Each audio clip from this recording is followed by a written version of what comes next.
Today we're going to visit a real Nevada ghost town called Rhyolite. Rhyolite, its heyday was 1905 to 1910. It came and went quick. At its peak it had about 4,000 or 5,000 residents. And they just ran out of minerals like a lot of these ghost towns. This road here goes to Death Valley, so we're almost on the northeastern side of Death Valley National Park. I'm about to take a right up here and go see what's left of Rhyolite.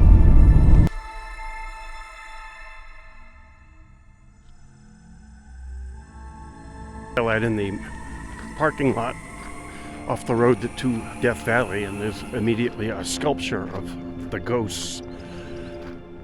I think it's the ghosts of the ghost town, and there's a small museum. I don't know if it's open. It's here on a Sunday.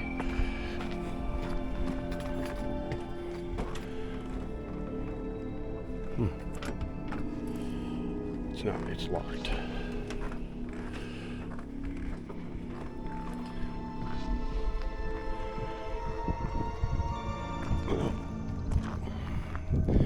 So here's a 360. You can see the tailings and the mining activity that was around here. The main town is up there. I'm going to walk up there and see the ruins of I think there's a bank and there's a train station up there from when it was a happening place 120 years ago, give or take. Death Valley's way down there. Stovepipe Wells is that way, 30 miles.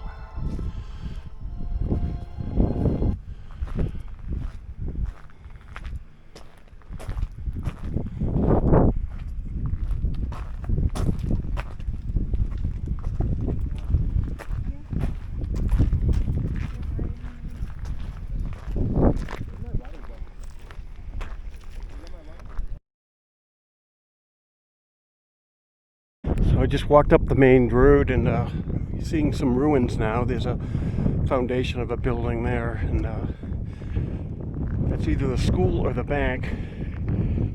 And there are some placards out here to tell you what's going on. And so that's what it looked like in 1907. I'm on the same street, I guess.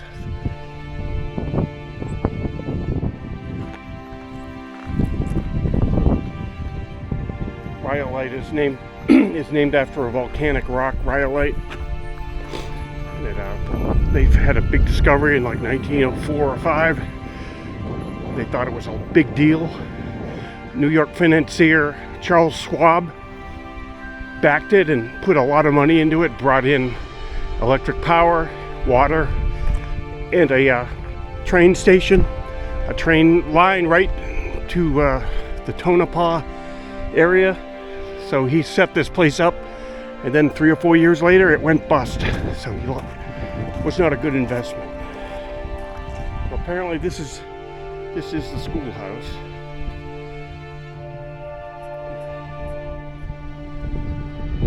Basic structure still standing.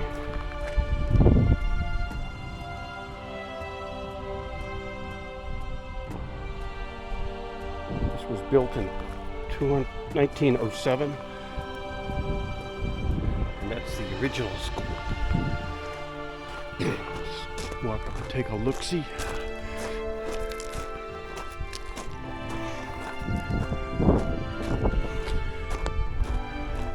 And I'm here in March 17th. Happy St. Patrick's Day. And I'm driving back to Reno. I was just in Las Vegas. And it just rained this week, so it is a bit on the green side for the Mojave Desert. So, zoom out. And there's the barbed wire, so you can't walk in.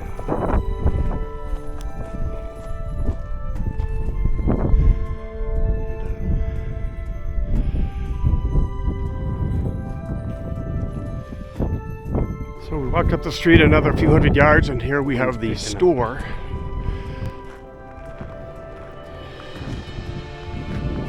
a placard showing what it looked like in March 1909. And, that's what it looks like right now.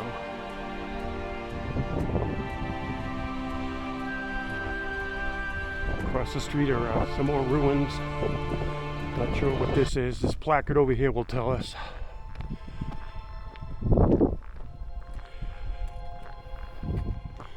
This is the remains of a regular business building. And it looked like that in 1907, so approximately 120 years ago. 118.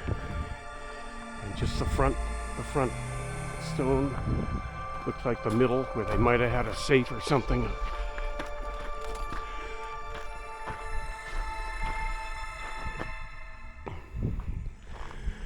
It's in a constant decay.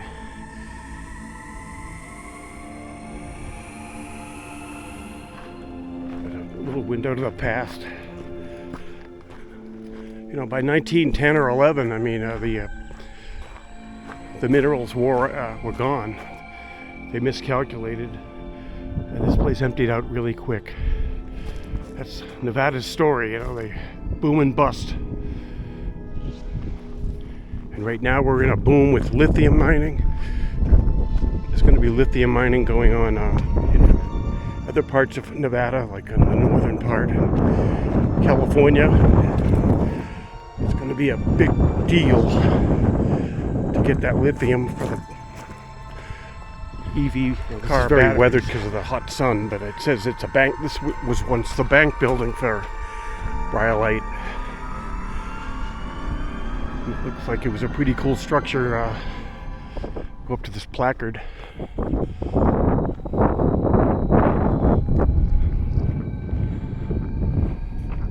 So this was called the Cook Bank Building.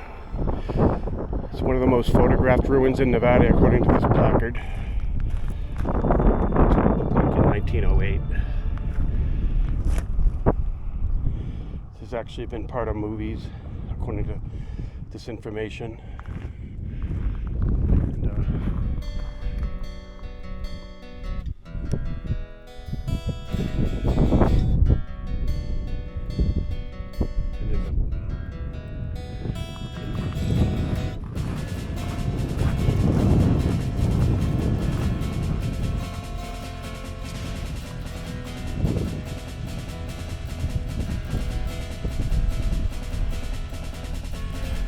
Just because they're here, these are the nice some Joshua plants.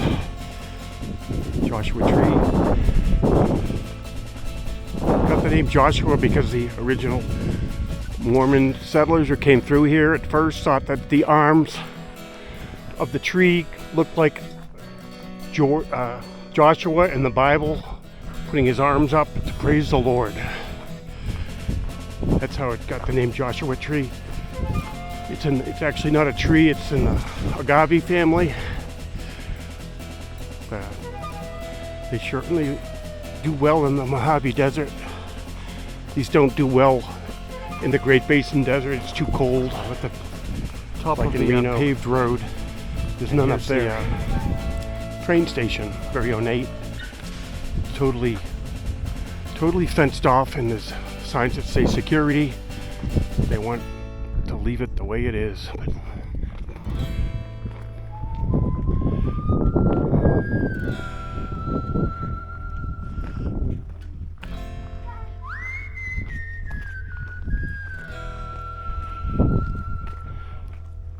so the investors put the train line in, and it didn't work out. The whole place died in 5 or 6 years, and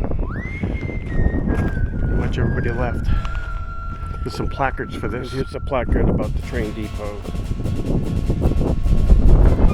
It's currently owned by a huge company called Barrick Mining.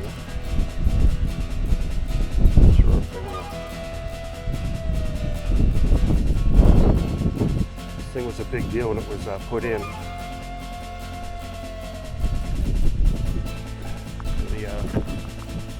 The government's trying to fix this up. A donation box right here.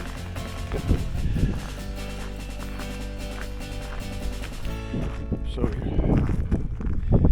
that's what it looked like in 1937 when it was turned into a casino for a while, I guess.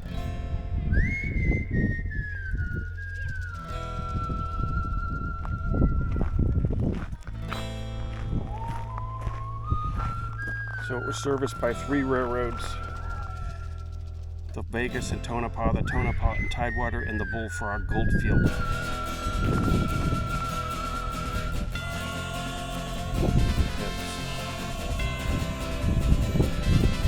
I said, they put a lot of money into this, the New York investors, and it didn't work out. There's a picture from June 1907. The choo-choo train, and look at how big the town was. Just a few ruins.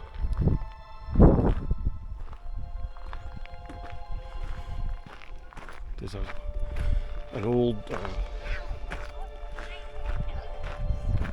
railroad car over here made out of wood. And there's some other people here.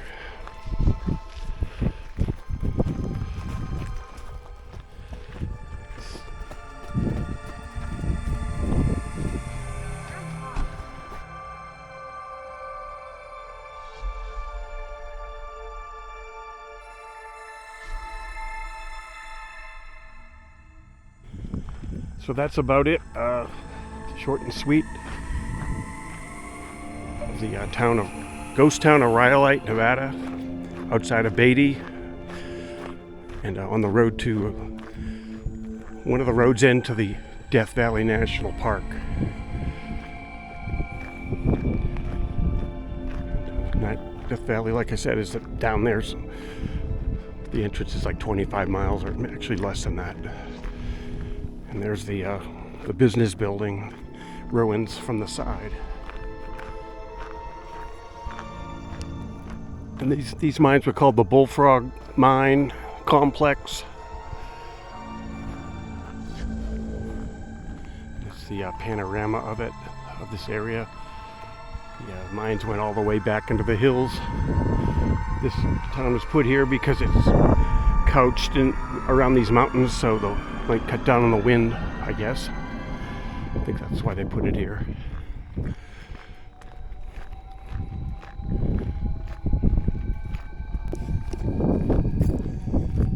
And I'm out of here.